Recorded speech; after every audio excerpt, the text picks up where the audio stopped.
Pessoal, hoje vai ser bem light, bem tranquilo. Queria ter a interação de vocês em pontos aqui, porque tenho certeza que vocês já...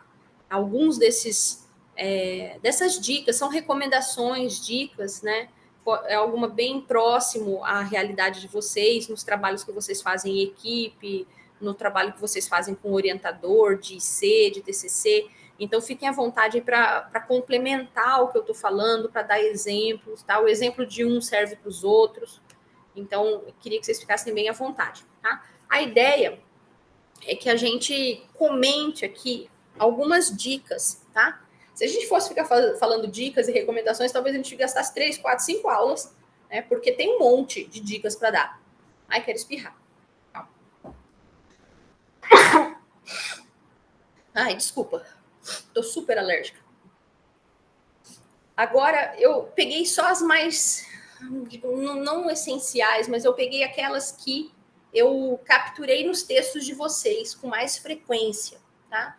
Que provavelmente é da etapa, né, de maturidade de escrita que vocês estão, tá? Então, se a gente fosse fazer recomendações quanto à forma, para uma pessoa que já está habituada a escrever para revistas científicas, tal, as dicas seriam outras. Talvez eu nem conseguisse ter alcance as recomendações para dar para pessoas naquele nível, né? Agora, nós aqui, nesse começo, né, no nível dessa disciplina, a gente tem recomendações que são, sabe, batata, aquelas que vocês podem seguir na hora que vocês forem escrever e tentar, mas a maioria delas de evitar isso, evitar aquilo, né? Então, dá para vocês pegarem essa aula de hoje, olhando junto com o artigo de vocês, com o texto de vocês, e ver se vocês cometeram alguma dessas coisas que eu estou dando a ideia de vocês evitarem, tá? Esse que é o foco hoje, tá? Então, uma delas é evitar usar advérbios no texto científico, tá? Isso vocês estão vendo na tela, o PDF, porque agora eu estou com o notebook, tá confuso aqui para mim. Só confirmem para mim se vocês estão vendo na tela recomendações quanto à forma. Tá, beleza. Tá? Evitar o uso de advérbios, né? Então, o que é um advérbio nesse sentido que eu estou pedindo para evitar? São esses modificadores que a gente usa, né? E que geralmente eles não dizem muito num texto científico, tá? Numa dissertação, num texto narrativo, nos livros, vocês vão ver muito e eles fazem sentido. Mas num texto científico, onde a intenção é mostrar de forma muito objetiva o que foi feito e os resultados que que foram alcançados, né? Palavras como definitivamente, né? Muito promissores, né? Então, por exemplo, ali, ó, esse trabalho definitivamente mostra que é possível. Se a gente tirar o definitivamente, não muda nada o sentido dessa frase, né? Então, esse trabalho demonstra que é possível paralelizar o algoritmo, e esse trabalho definitivamente demonstra, pouca diferença fez. Então, é uma palavra, um modificador, que, na verdade, está sobrando ali. Então, tudo que está sobrando em texto científico, a gente tira, tá? Então, esse trabalho demonstra que é possível paralelizar o algoritmo. Aí ficou objetivo, claro e preciso, né? O segundo exemplo, os resultados foram muito promissores, né? Aí esse muito já é parte do autor. O que é muito e o que é pouco promissor? Ou é promissor ou não, né? Então, se é promissor, não precisa usar muito promissor, tá? Pode tirar o muito. Não vai mudar, você não vai convencer que o seu trabalho é melhor por usar aquele muito ali, tá? Ou então, o tempo de execução foi razoavelmente mais baixo. Bom, super vago, né? O razoavelmente, o razoável, o que é razoável, né? Mais baixo é objetivo, né? E se você pudesse dar uma porcentagem, melhor ainda. Foi 15% mais baixo, 10% mais baixo, tá? Isso, no texto científico, a gente usaria assim de forma mais objetiva e o dado mais preciso, tá? Razoavelmente podemos tirar ali que a gente não atrapalhou em nada a frase, tá? Então, isso são coisas que nós vamos evitar. Então eu quero que vocês peguem o texto de vocês depois e tirem, troca o razoavelmente por muito. Aí a gente pensa, puxa, vou usar o muito porque vou chamar mais atenção. Não, ele incomoda o leitor, né? Ele olha muito, o muito mais baixo, muito mais baixo. Bom, mesmo o muito mais baixo ali, né, já dá uma indicação assim, o tempo de execução, puxa, a gente conseguiu um bom resultado, né, com muito mais baixo, mas ele ainda não é para um texto científico. Tem que tirar o muito mesmo. Tá? Tem que deixar tantos por cento mais baixo. Deixar bem claro e preciso.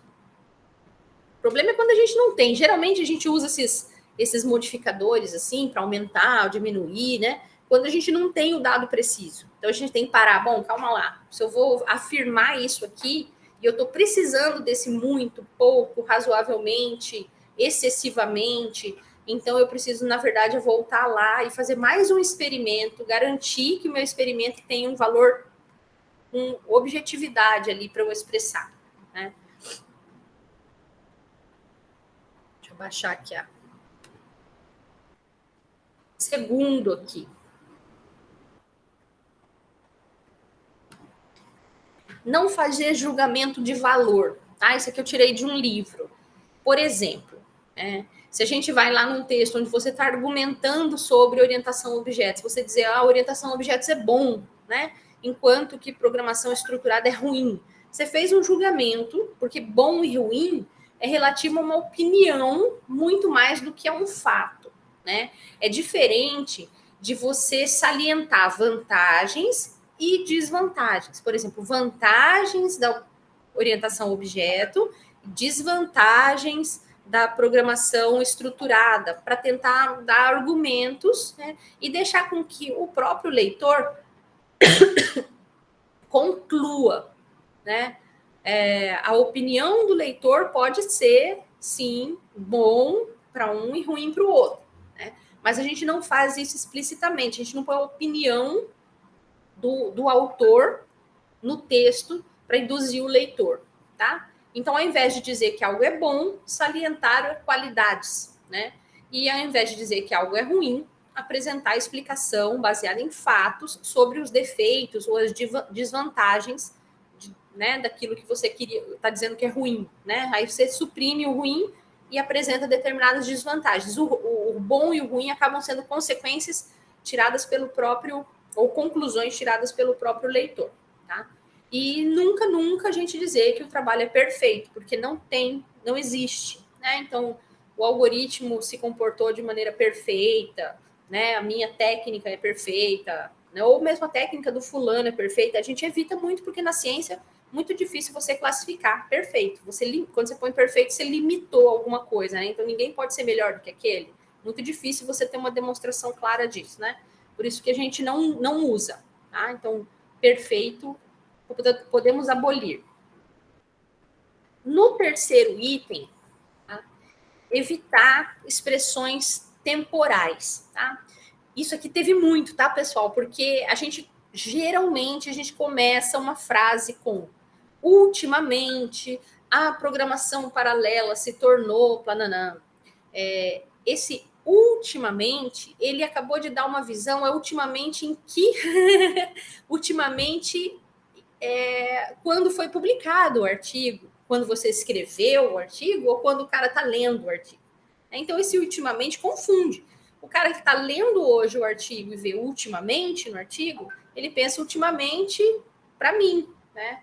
Mas era ultimamente para o cara que estava escrevendo. E foi escrito há 3 anos, 4 anos, 5 anos. E na computação, esse ultimamente não dá certo, tá? Então, a gente não usa ultimamente, evita usar hoje em dia, tem muitos aí dos nossos trabalhos ali com hoje em dia, o desempenho do sistema de computação, né, passa por uma mudança, blá, blá, blá. Esse hoje em dia também, muito temporal, né?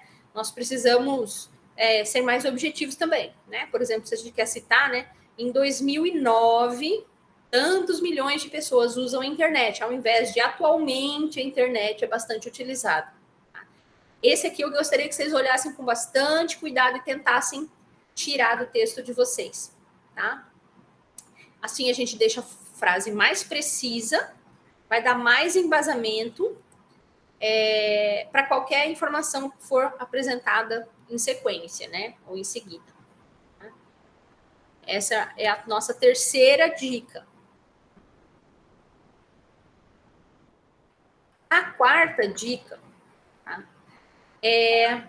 Seriam expressões vagas, tá? Por que vagas? Geralmente expressões que se você suprimir não fazem diferença, são expressões vagas, desnecessárias. Tá? Então, a gente às vezes usa o claramente, obviamente, sem sombra de dúvida. Tá? São expressões que, além de não dizer nada, às vezes elas podem até insultar o leitor. Acho que vocês já se sentiram insultados alguma vez com demonstrações. Não sei se vocês fizeram teoria dos grafos. Teoria dos grafos, as demonstrações têm alguns assim. É possível ver que... Ou então, claramente... É trivial, né? Como disse o Vitor. Me dá uma raiva, porque é trivial para quem, meu filho? Trivial para quem fez? Trivial para quem está lendo? Porque para mim não é. Né? Então a gente se sente sim ofendido quando a gente em qualidade de software estou estudando grafos, que legal, né? Geralmente quem faz teoria dos grafos, né, a disciplina mesmo, tem muita demonstração, e nas demonstrações isso aparece muito. É trivial que, é fácil ver que, né? Eu ficava insultada quando eu lia, porque eu não achava nada trivial, nada fácil, e às vezes eu nem conseguia enxergar o que estavam falando, né? Então, a gente no texto científico, o ideal seria suprimir, né? Claramente, observamos que, obviamente, né? Tira isso. Tá? E expressões do tipo, na verdade, vírgula, tal coisa, tal coisa, tal coisa, tal coisa. Aí a gente... Bom, o que a gente quis dizer com esse na verdade? Porque se a gente colocou assim, na verdade, vírgula, o comportamento do software foi assim, assim, assim, dá a sensação que o que você escreveu antes era mentira. Né? Então, você escreveu um monte de coisas. Aí você começa um parágrafo, uma frase com na verdade, você fala, bom, o leitor tem a sensação.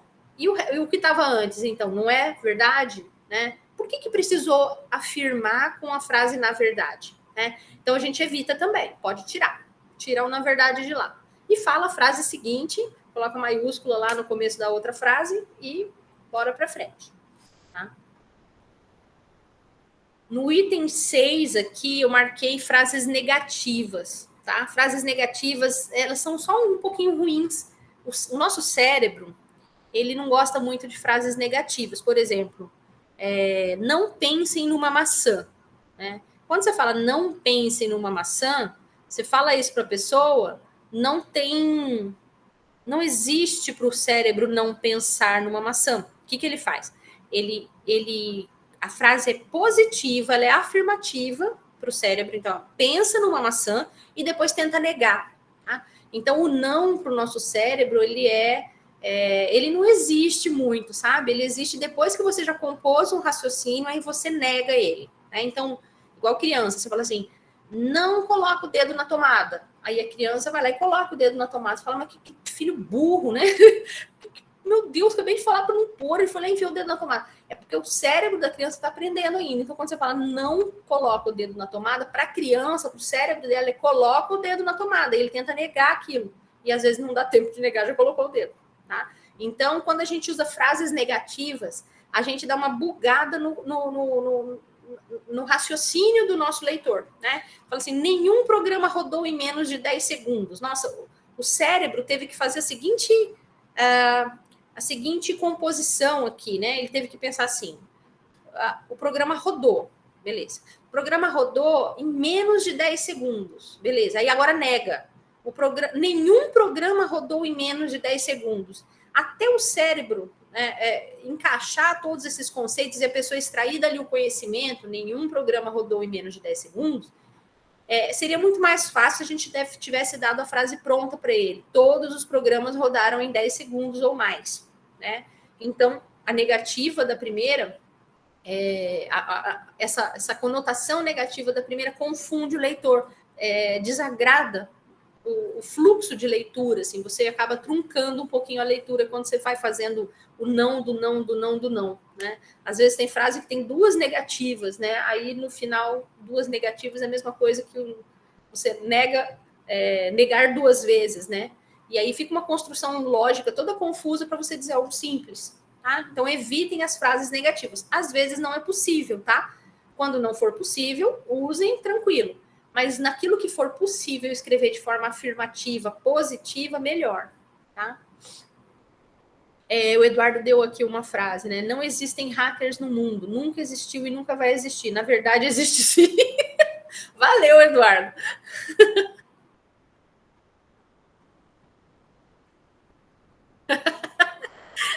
Ai, ai. Parece brincadeira, né? Mas tem.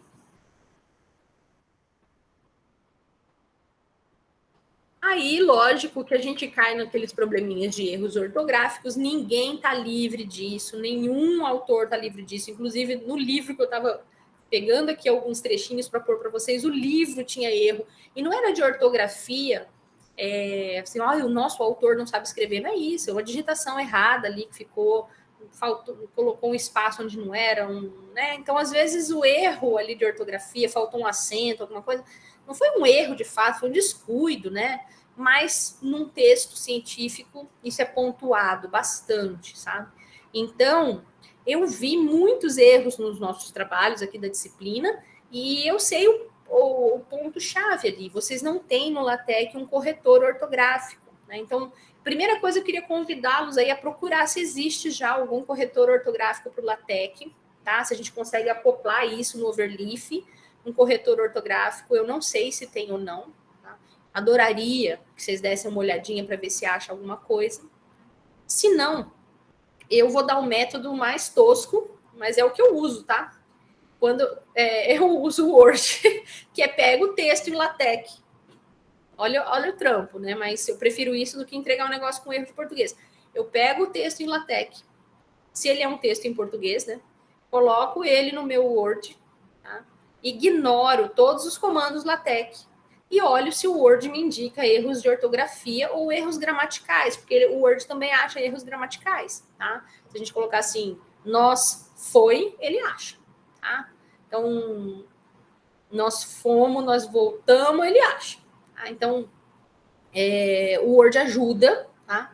Mas dá trabalhinho, né? Porque você tem que ficar migrando o texto de um programa para o outro, né? Tem o corretor do Chrome, o Gustavo está falando, talvez dê para acoplar ele ali no Overleaf, eu não sei, né, se ele permite ou não, mas seria muito bom a gente aprender, se alguém puder fuçar nisso, eu agradeço muito e dar as dicas aqui, para a gente ver se a gente consegue fazer no próprio LaTeX, tá? E tem uma ferramenta que chama Grammarly, vou pedir para vocês anotarem, eu vou escrever ela aqui, tem uma versão free dela. Esse Grammarly, ele permite correção ortográfica no inglês. Então, vou pedir que vocês levem os abstracts de vocês para o Grammarly, corrijam. Ele pega também erros de ortografia, erros gramaticais mais toscos, assim. A versão paga dele pega estilos, né? Melhora um pouquinho o estilo na escrita na versão paga. Não é necessário agora. Vocês podem usar essa versão free, logicamente, e fazer só correções básicas mesmo de ortografia e alguns erros gramaticais do abstract de vocês, tá? Então, sugiro que todos façam isso, porque se vocês não fizerem, eu vou fazer na versão final de vocês. Eu não fiz nessa versão inicial, mas eu vou fazer na versão final. Abstract por abstract, eu vou levar para o meu Grammarly e vou ver o que ele pega. Se eu não pegar na leitura, eu vou ver o que o Grammarly pega. Então, já mandem para lá, para a gente não entregar com erro ortográfico. Porque se terminar a disciplina, a gente não corrigir os erros ortográficos, se vocês quiserem usar esse texto, vocês vão ter que corrigir em algum momento. Eu prefiro que a gente já corrija aqui logo. Tá? No item 6, eu coloquei da forma como eu acho mais fácil de todo mundo entender, que é o embromation. Tá? Embromation é uma nova palavra, tá? Que reflete exatamente o que a própria palavra ela já é, né? Eu estou embromando aqui, nem existe essa palavra, né? Embromation é a gente escrever mais do que precisa sobre um assunto e geralmente com conteúdo fraco, tá? Esse é o embromation. Né? Às vezes a gente escreve uma frase lá, os resultados, os experimentos demonstraram que o algoritmo X é 25% mais rápido do que o Y, né? E aí ele fala, putz, mas parece tão pouquinho isso, né? Preciso agora dar uma recheada aqui, né? Uma floreada. E aí começa o blá, blá, blá, o encher linguiça, que o Leonardo está falando.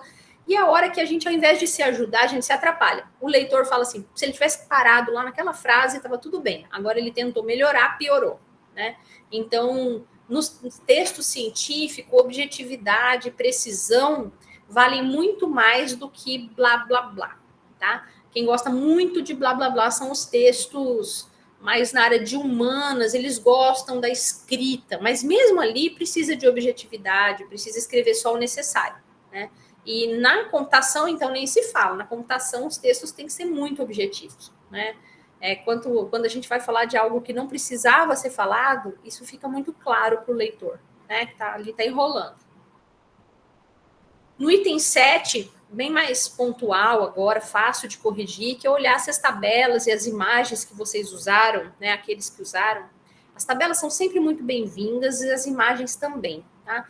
O texto de vocês tem que ter pelo menos um componente de imagem. Busquem um componente de imagem para o referencial teórico, um componente de imagem para os trabalhos relacionados, se for o caso, um componente de imagem para um fluxograma, um organograma, alguma coisa que se encaixe no trabalho de vocês, para vocês terem algum elemento gráfico. Tá? Artigos só textuais são, muito escassos, assim, é muito difícil você ver um artigo só textual. Geralmente ele tem fórmulas, algoritmos, imagens, gráficos, tabelas, tá? Só que elas têm que ser legíveis. Às vezes a pessoa bota uma tabela lá e precisa colocar muita informação na tabela e o leitor não consegue acessar os dados, tá? Não consegue ler. A não ser que ele esteja lendo na tela dele, ele aumenta, né? Mas a gente não pode contar com isso. Tem que contar. Se você imprimir, tem que ser legível. Tá? No item 8 aqui, ó, destacar termos usando itálico e não negrito. Tá? Primeira coisa, o itálico a gente usa quando a gente vai definir pela primeira vez um termo. Né? Eduardo, eu acho que o Grammarly ele é um software separado, mas você tem um plugin lá para o Chrome. Tá? Você pode usar ele online mesmo, ir lá na ferramenta e levar seu texto para lá, quanto você pode acoplar ele no seu Chrome e aí ele, até nos seus e-mails em inglês, ele começa a fazer as correções, tá? Se você escrever e-mail em inglês, ele já identifica e começa a corrigir. Não sei se a versão paga faz, a versão free faz isso também, mas a paga faz.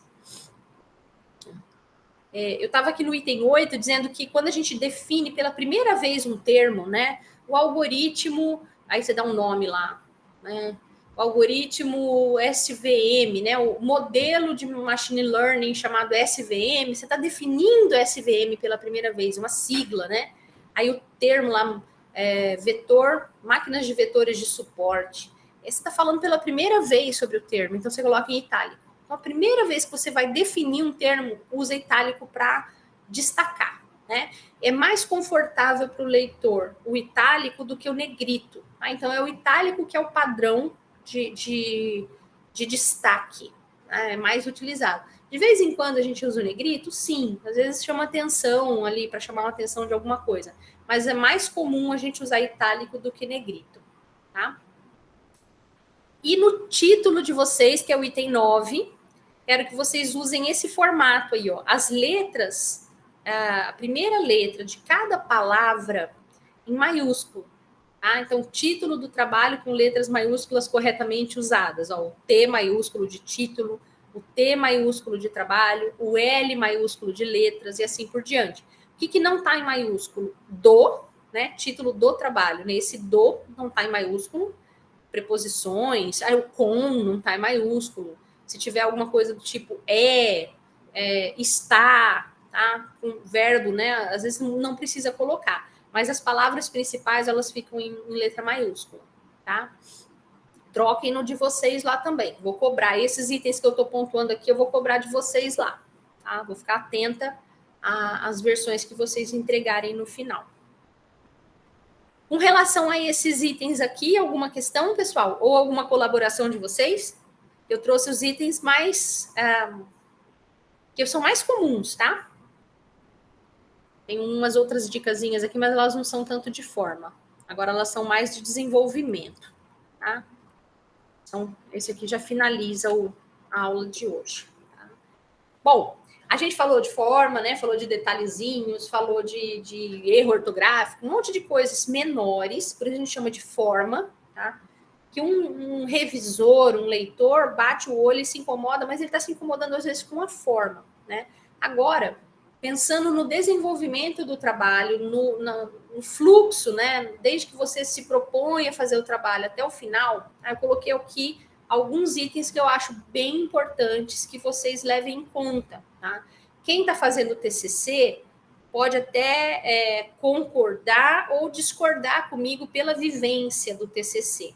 Tá? Quem não fez TCC ainda, leva isso aqui em consideração, tá? Porque se não levar em consideração, algum ponto do trabalho vai ficar prejudicado. Por exemplo, interesse pelo tema, tá? O ideal seria que todo aluno pudesse pesquisar no seu TCC, né, ou no seu mestrado, alguma coisa que lhe interesse, tá? É possível sempre? Não, porque às vezes às vezes você está fazendo por obrigação mesmo, TCC é obrigatório e não tinha nenhum professor dentro do tema que você queria, você está fazendo algo que não te interessa. É possível fazer? Né? Vai ser mais chato e vai ser mais difícil para o aluno, tá?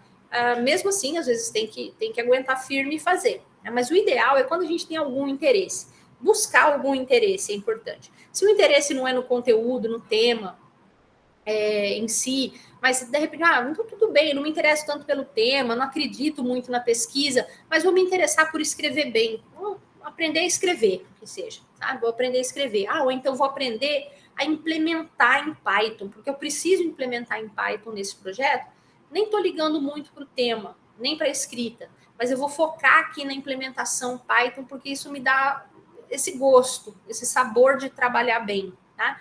Busca algum interesse no projeto, porque se ficar tudo por obrigação, provavelmente não vai dar tão bom resultado, tá? Aí precisa se dedicar, né? Quem não se dedica, tentando empurrar com a barriga, não termina pesquisa, não termina, não adianta. Pode ser no nível de TCC, no nível de C, em algum ponto ali ele vai ter que debruçar e se dedicar. E essa dedicação começa com estudo, sabe? Às vezes a gente quer pôr a mão na massa rápido, quero implementar, quero validar, quero fazer a ferramenta, e o que está faltando é estudar antes, né? Deixar bem embasado o tema antes. Então tem que ter aquele tempo de leitura inicial para você amadurecer o conteúdo e aí sim colocar a mão na massa com segurança do que está sendo feito. Tá? O terceiro item é top, eu acho, aqui de todos, o que acaba com os nossos trabalhos, assim, e não só de pesquisa, como tudo, inclusive a graduação, as disciplinas, que é a gestão do tempo. Tá? Hoje a gente faz muitas coisas, e nesse montão de coisas que a gente faz, a gente tem que saber administrar bem o tempo. Tá? Algum de vocês aqui usa algum método para gestão de tempo, pessoal, ou no trabalho, ou no estágio, ou na vida geral, aí na graduação? Vocês usam alguma coisa, tá, para gestão de tempo? Ou simplesmente vão fazendo as coisas como elas aparecem, né, sob demanda? Sinceridade. Se tem prova, eu estudo para prova. Se tem trabalho, eu faço trabalho. Se não tem nada, eu não faço nada. Planeja mentalmente. Tudo sob demanda. Ponto eletrônico. Ponto eletrônico te garante que você entra e sai, né? Não garante que você faz bem feito o que você tem que fazer ali dentro do trabalho. Um mural na parede ajuda um pouco, mas tenho que me organizar melhor, tá? Então, cada um tem o seu método, né? Não ter método nenhum é que é o problema. Eu tento estudar sempre, mas foco de acordo com a demanda. Acaba sendo, acho que o de todos, né? Assim, você tenta manter uma constância, mas lógico que quando algumas coisas elas demandam um estudo maior, você abandona outras e se dedica àquelas que estão mais próximas, natural. Tá? Tentei planejar, mas sempre volto sob demanda. Né? E a demanda não é pequena, né, Marcos? É isso mesmo. Tá? Estudo de acordo com o desespero. Né? O problema da gestão de tempo é que inevitavelmente a gente tem que fazer, né? Porque, acreditem, e o Marcos, que já trabalha, né, bastante, já trabalha o dia todo, e outros que podem estar também trabalhando, podem confirmar aqui, ou não, né, mas fiquem à vontade aqui, não melhora a vida depois que a gente se forma nesse aspecto, sabe? A gente sempre vai estar trabalhando muito, a gente vai estar sempre com coisas por fazer. Então, a gente tem que achar a nossa forma de gestão do tempo, tá? Tem gente que é muito regrado e usa metodologias mesmo de gestão do tempo, né? Separa o tempo, põe slots no dia, tal dia, segunda-feira eu estudo tal coisa, terça eu estudo tal coisa e cumpre, né? Tem gente que se adapta a esse engessamento da rotina. Tem gente que não se adapta, mas que é capaz de, sob demanda, passar, sei lá, horas a fio, né, para até resolver um determinado problema, né, e depois descansar. Né? Tem gente que vara uma noite inteira para estudar para uma determinada prova. É uma gestão de tempo? Provavelmente podia ser melhor, mas é aqui se adaptou àquela pessoa. Né? À medida que, se fosse só uma, né, Caio? Uma por prova, no mínimo. Né? Só que não dava para ficar gastando noites, né? Sempre. Né? E quando começar a trabalhar o dia todo? Né? Tudo que for no apuro vai gastar as noites de sono também, né? A gente, vocês aguentam porque são jovenzinhos, daqui a pouco já não aguentam mais. Então, gestão de tempo é importantíssimo, tá? Ela não é só para pesquisa, mas numa pesquisa ela é super importante, porque pesquisa não é uma coisa que você não é como estudar para uma prova, que você vai lá e faz a prova e vai sair livre, né? Resolveu, pode ter ido bem ou pode ter ido mal, mas terminou a prova, acabou, né? Acabou aquele pronto. É uma demanda de curto prazo, né? Uma pesquisa é algo de longo prazo. Então, ela tem 2 anos para acontecer, 3 anos para acontecer, 4 anos para acontecer. Se for doutorado, no mínimo isso, né? Então, se a pessoa não faz gestão de tempo, ela tem a sensação de que ela tem muito tempo para fazer aquilo, e quando ela menos percebe, o tempo acabou, né?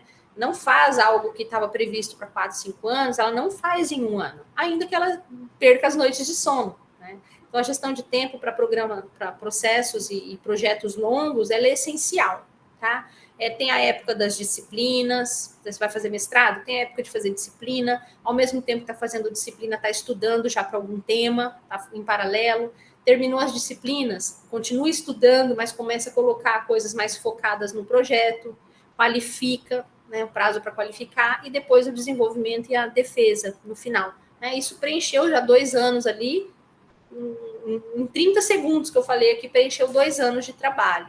Tá? Então, gestão do tempo é essencial, tá?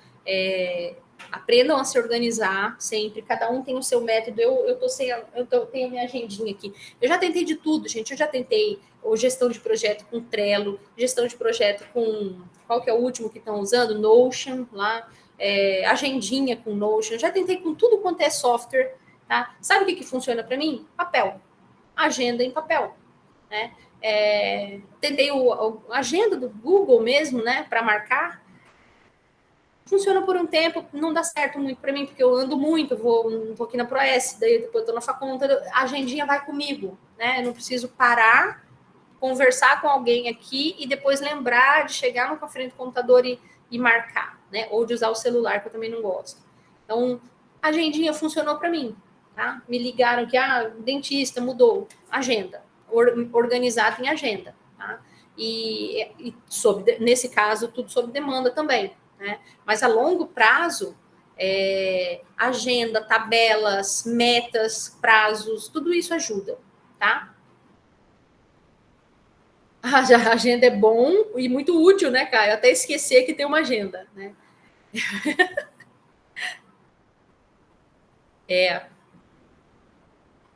Tem que ter um apelo físico material. Não entendi. Depois, se quiser explicar, Marcos, pode explicar. Aí o Bruno falou que usa o Notion. O Notion tá bem em alta, né? O papel. Entendi. O papel ajuda, né? E eu já conheci muitas pessoas da computação, inclusive, pessoas que rendem muito no trabalho, que trabalham pra caramba com implementação e tudo, que também tentaram alguns softwares de gestão de tempo, assim, e acabaram voltando para metas em papel mesmo. Então, tipo, metas do tipo agendamento, que é essas mais a curto prazo, né?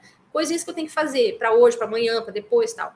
E aquele outro papelzinho, um caderninho, uma coisa um pouquinho mais elaborada, onde você descreve projetos um pouquinho maiores, né? Metas um pouquinho mais a longo prazo, né? Tarefas que não vão abrir e fechar no mesmo dia, tarefas que são um pouco mais longas, né? E eu tenho uma tarefa na minha agenda, né? Na minha organização, que é o CREA. Eu estou tentando tirar o CREA para os alunos de engenharia de computação, né? E essa atividade do CREA não é uma coisa que é lá ir ao CREA, não é uma coisa simples assim, tipo marcar uma hora e ir no CREA, não é assim, né? Você vai, pega um monte de coisa, volta, vai organizar os documentos. Então, essa desgracinha desse CREA na minha agenda, ele pula de uma semana para outra, sabe? Mas eu copio ele de uma semana para outra. Ainda falta coisas do CREA, se não esqueço, né? É uma meta que eu tenho antes de entregar a coordenação.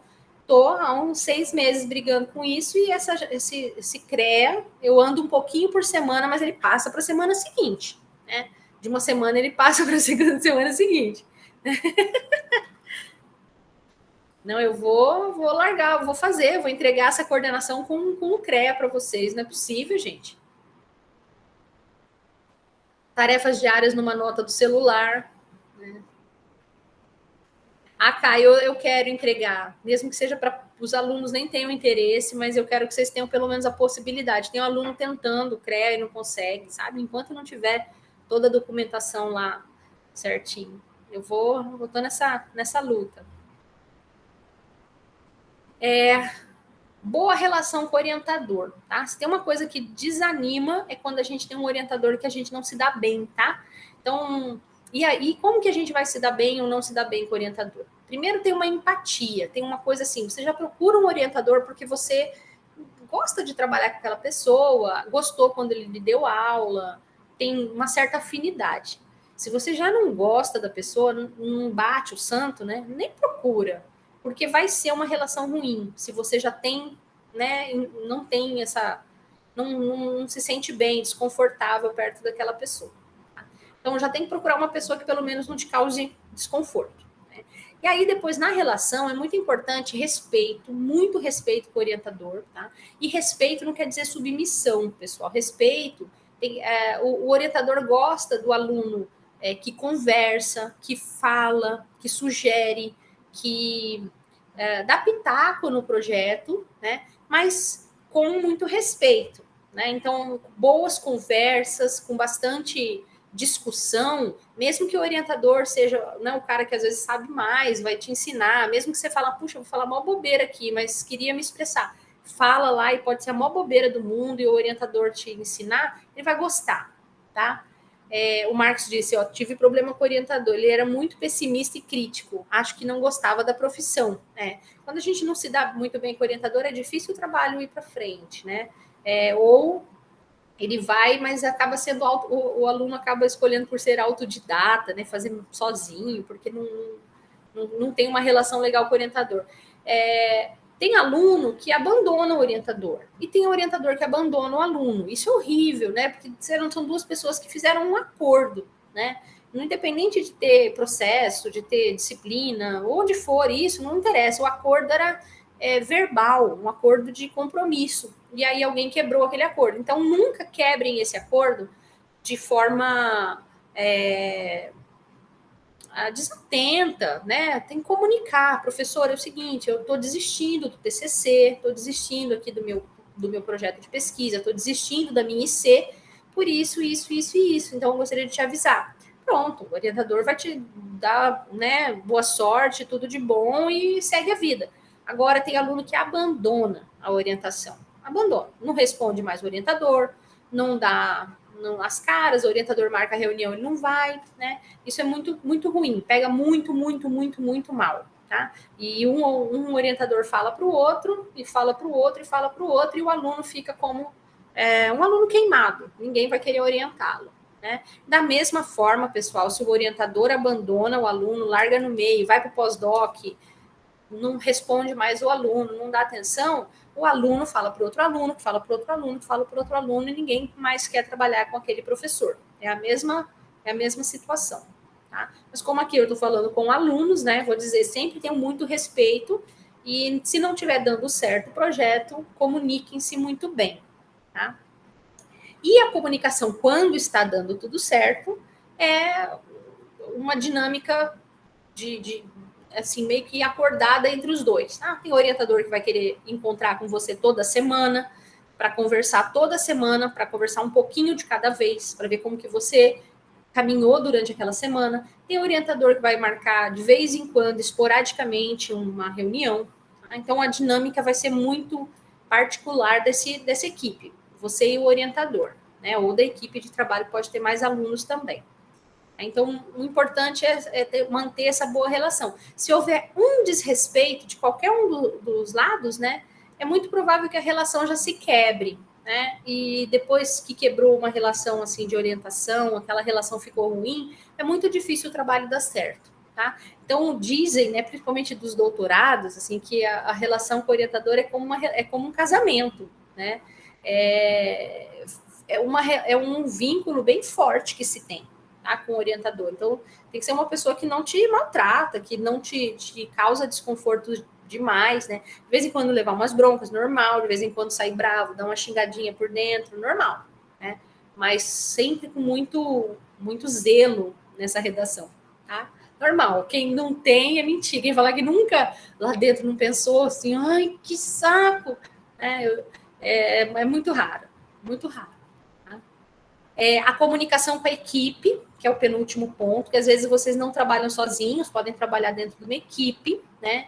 Tem um fazendo uma implementação, o outro fazendo testes, o outro estudando um outro tópico. Então, tem que ter uma comunicação muito legal, né? Se é um projeto de pesquisa, geralmente os projetos de pesquisa são em equipe, né? Então, cada um tem a sua função ali dentro e todo mundo tem que ter essa responsabilidade que, se não cumprir com a função, não está afundando o próprio trabalho, está afundando o trabalho de todos, tá?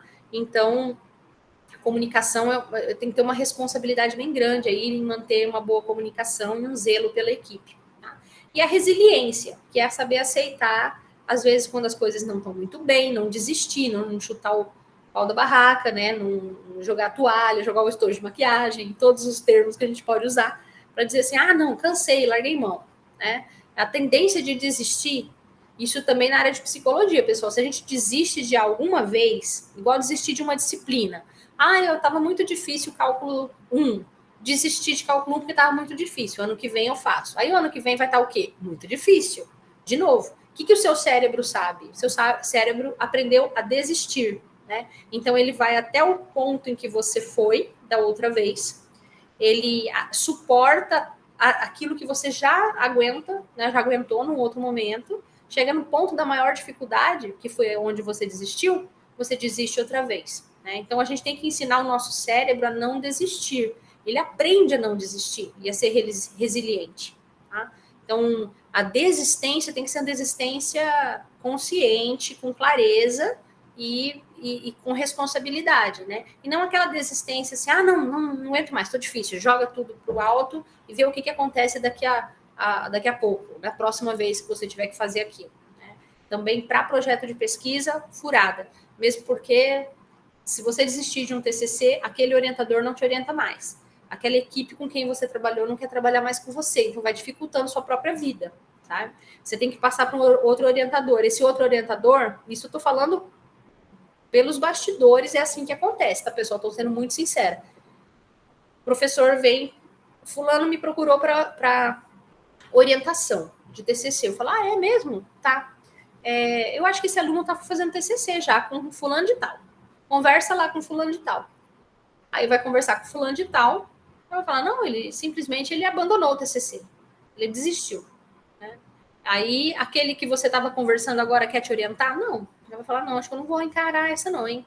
Aí vai lá, vai te dar uma desculpa, falar que tá sem tempo e tal. Não, mas no fundo, às vezes, é porque teve já uma indicação ruim. Então, não estou dizendo que todos que responderem que estão sem tempo foi por isso, tá, pessoal? Mas em alguns casos isso pode acontecer. Né? Então, não abandonem. A mesma coisa para disciplina, a mesma coisa para qualquer coisa, assim, não abandonem. Tá? Até para um namorado e namorada. Tu vai que tiver com o saco cheio, vai lá e termina, mas não abandona, não larga de lado, não ignora. Né? Vai lá e toma a decisão, faz o que tem que fazer, resolve o problema com seriedade e aí toca a vida. Tá? Esses são os pontos aí para a gente não afundar nossos trabalhos aqui, né? No caso de pesquisa, mas vale para tudo na vida. Queria ouvi-los aí, pessoal, observações, qualquer coisa que vocês queiram comentar ou perguntar, por favor, fiquem bem à vontade.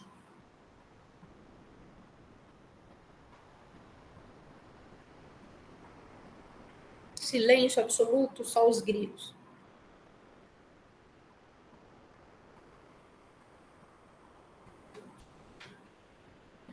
Sem perguntas, Júlio, valeu. Joinha, galera. Deixa eu fazer na outra máquina aqui do lado. Depois da parte de desistir. Eu desisti já de duas coisas. Deixa eu ver. Duas? Na faculdade, eu tô lembrando, né? Eu acho que eu desisti 2 vezes até hoje de abandonar, mas não de equipe, trabalho em equipe, nunca desrespeitei assim, meus colegas, nem meus professores. Mas eu desisti, nunca me esqueço que eu desisti de uma disciplina no mestrado. E me entristeci muito de desistir. Né?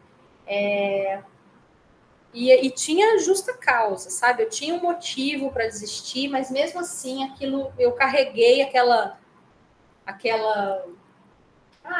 tipo assim, uma sensação de fracasso que eu não quero mais. Então, eu aprendi com a desistência que a sensação de fracasso que a gente fica quando a gente abandona algo é muito ruim e ela é meio que longa, sabe? Ela é longa, ela não sara rapidão. Tipo assim, eu terminei o mestrado, eu desisti de uma disciplina e eu lembro certinho por quê. Eu tinha acabado de ganhar a minha primeira filha, né? Ela estava com 1 mês e meio, as aulas voltaram. Então, eu estava amamentando, eu estava assim, num estresse, num cansaço absurdo. Eu fui fazer uma disciplina do mestrado, porque meu orientador não me incentivou a deixar fazer uma licença maternidade, nada. Falou, tenta fazer. Tentei e eu não entendi a matéria, porque eu estava muito cansada. Muito cansada. E eu abandonei.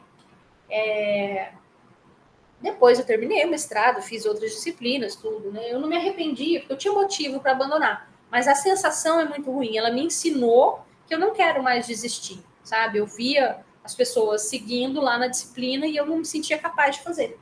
Isso me deixou muito tocada na época. Hoje, raramente eu desisto, assim. Eu até aprendi já a dizer não, que é no sentido assim, de não pegar coisas novas se você não é capaz, né? Mas assumir e abandonar é muito ruim. É muito ruim. Isso é uma das coisas que eu tento não fazer mais.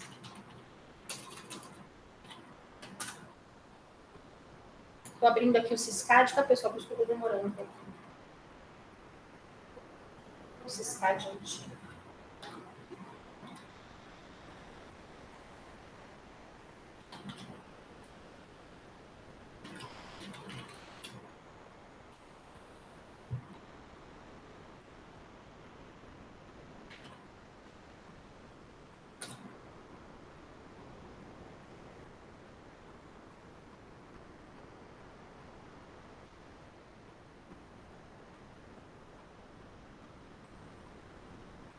Deixa eu ver aqui os que estão, ver se são muitos, porque se forem poucos eu mesmo vou passando aqui, ó. Por enquanto não precisam nem me dar presença, só estou aproveitando o chatzinho aqui. Bruno, Caio, Cássia, estou dando presença. Eduardo, Fernando e Gabriel.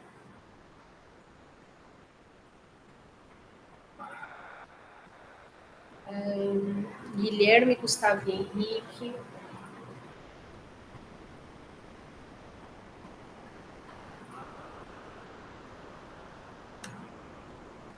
Júlio, Leonardo de Souza, Leonardo Felipe. Júlio, Leonardo de Souza, Leonardo Felipe. Lucas, Marcos, Sandy e Vitor. Lucas, Marcos, Ótimo. Turminha, muito obrigado. Nos vemos na sexta. Confiram depois ali no Siscard, tá? Se pegou a presença certinho de cada um de vocês. Na sexta, não, Eduardo? Não quer me ver na sexta? Sexta, em tese, a gente tem aula, tá? Só se não tiver...